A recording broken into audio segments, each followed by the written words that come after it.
could have only poisoned your mind. Never meant to make you cry.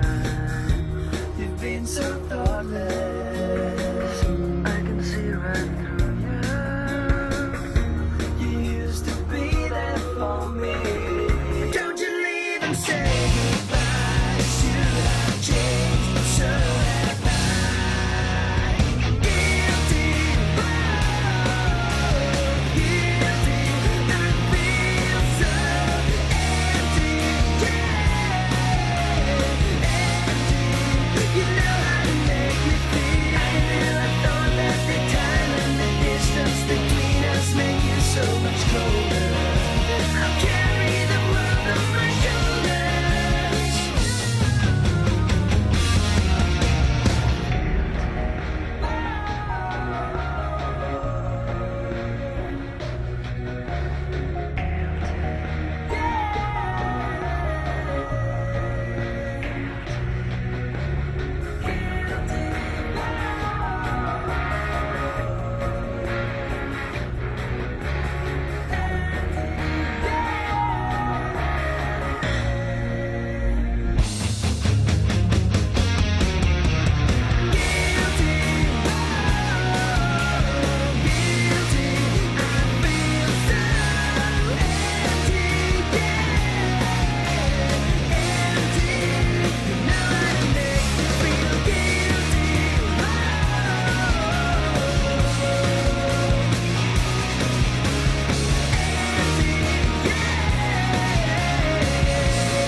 Radio Bam thing on. How the fuck you say it? Is it Sirius? Yeah.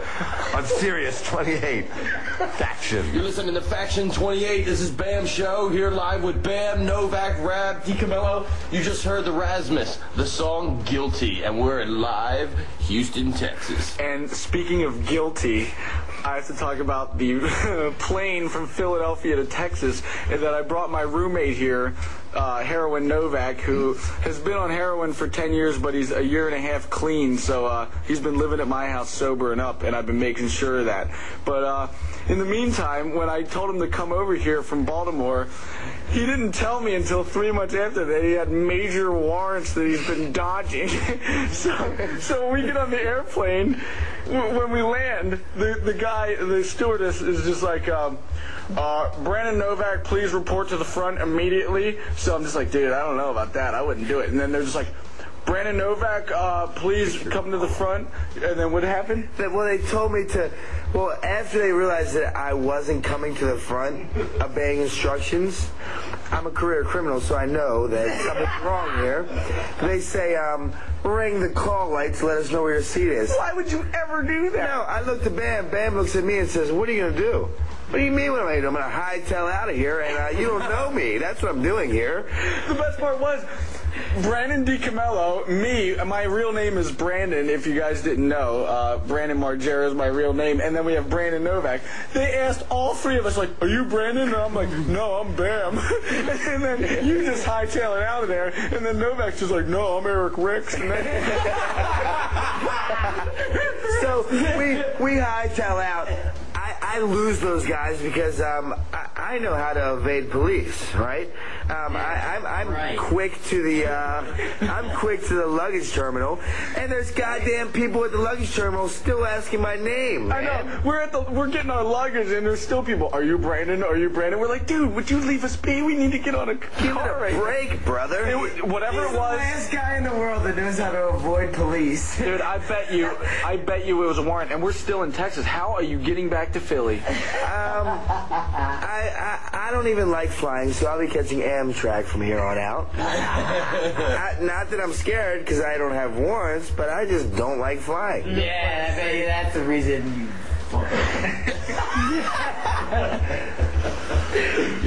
It makes sense to me, guys. Yeah, I gotta say, the weirdest thing I see in Texas, I don't know what you guys thought was the weirdest, but when we ripped the sheets off the beds at the filthy motel, people had autographed the dirty stains all over the mattresses. They wrote Betty loves Johnny all over it. I mean, multiple people did it.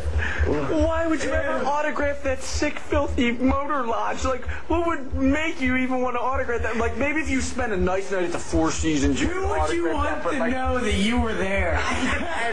The thing that sucks, it wasn't even the sheets. Apparently, they had such a wild night that everything came off the bed, and it was just the mattress, and that's where they graffitied up the mattress. And it happened several times. Why would you write it after you saw somebody else splatter It wasn't once, it was like 8 times. Ew.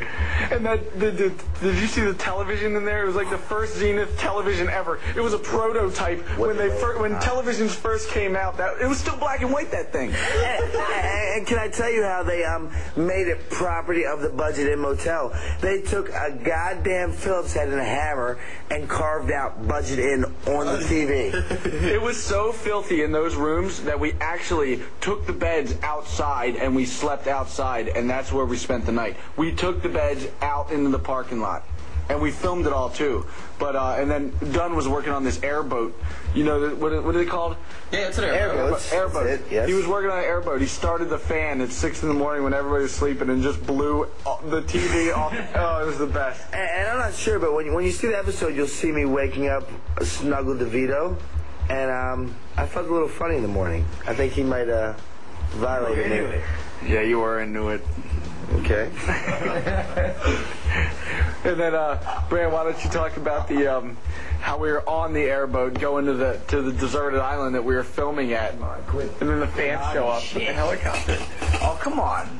Now you're making sounds of vodka and pineapple.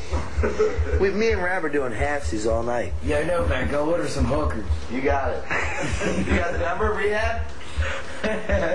Yo, okay. It's 87.7 porn bag. No, that's coming up in a week. Our number is 877 porn bag. So if you guys want to get hold of us next week, that's the number. It has nothing to do with the show, but it stands out so good and I love it that I had to pick that.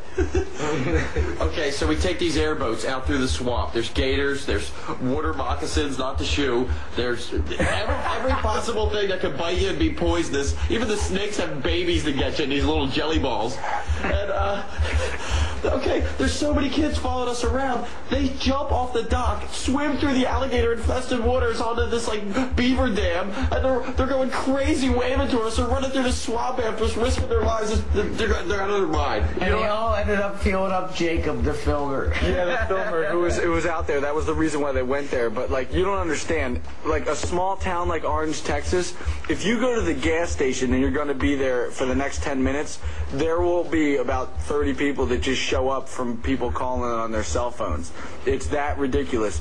Like, this is probably the definition of the smallest, like, small townville, like, It has to. Oh, yeah. this is the biggest thing that's ever happened to Orange, Texas. Oh, like, yeah, just us filming with airboats. That's what they said. They were going crazy for it. They were following us. We couldn't shake them. We had followers. The lines of cars following us. We had to speed through gas stations and go out the back entrance. And here's the worst part, and I felt like an asshole doing it, but